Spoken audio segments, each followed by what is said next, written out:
The reason we moved away from Drake was that we felt that we wrapped that story up on Uncharted 4.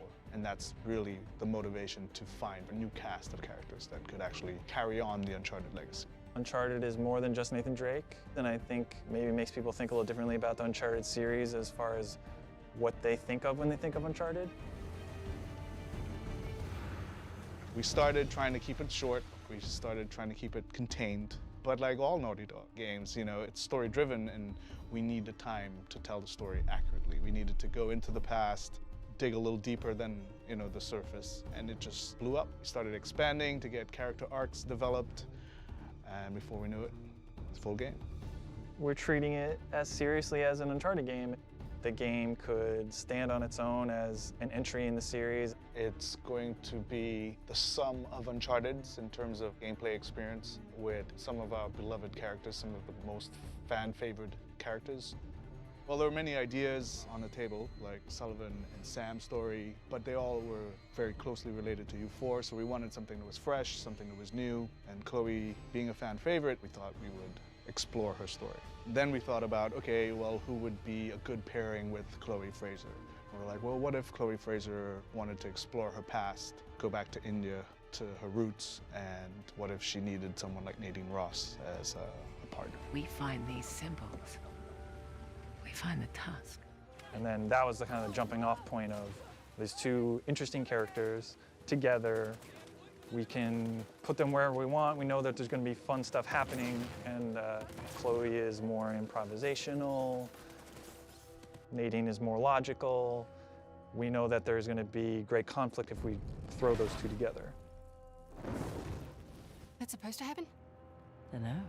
Chloe Frazer has interest in the Tusk of Ganesh, which is a treasure that's in India that is kind of close to her. Her father was an archaeologist. He had tried tracking down this tusk before in the past. So for Chloe, there's a personal attachment to the tusk. For Nadine Ross, she is on the verge of bankruptcy. She's lost Shoreline, and she desperately wants to regain control. That's where the characters start. Because of Nadine's military background, particularly with our villain, Sav, Chloe's brought her in to kind of help her out. He's just another warmonger with no war to fight. No, you don't know him like I do. He changes location and routines by the hour. We'd be foolish to take unnecessary risks. Let's get one thing straight. This is my gig. You want your share? We play by my rules. For Sav, as a villain, he is motivated by a code. He believes that he owns rights to this land, and he's fought a war that has kind of gone on for centuries. So recently, he has started rekindling this war to profit.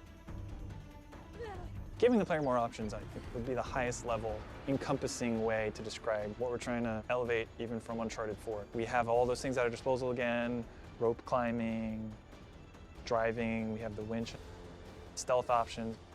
We have lockpicking now, so we have crates of things that you can find certain weapons or treasures in.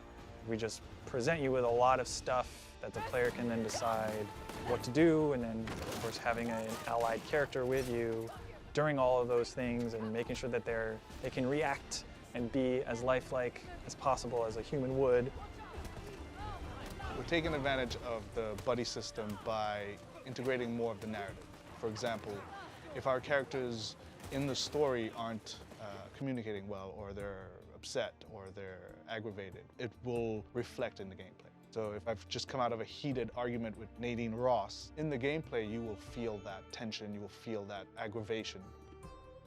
The challenge for us was this player-driven space. It's not open world, but it's vast, and you have player choice that you can go and experience it differently. There's things to find a true sense of exploration, but the goal being that you're just exploring and freely doing things, and then the story is still progressing in the way that they would expect from an Uncharted game. It's something we've never really done to the level that we're doing now in Uncharted.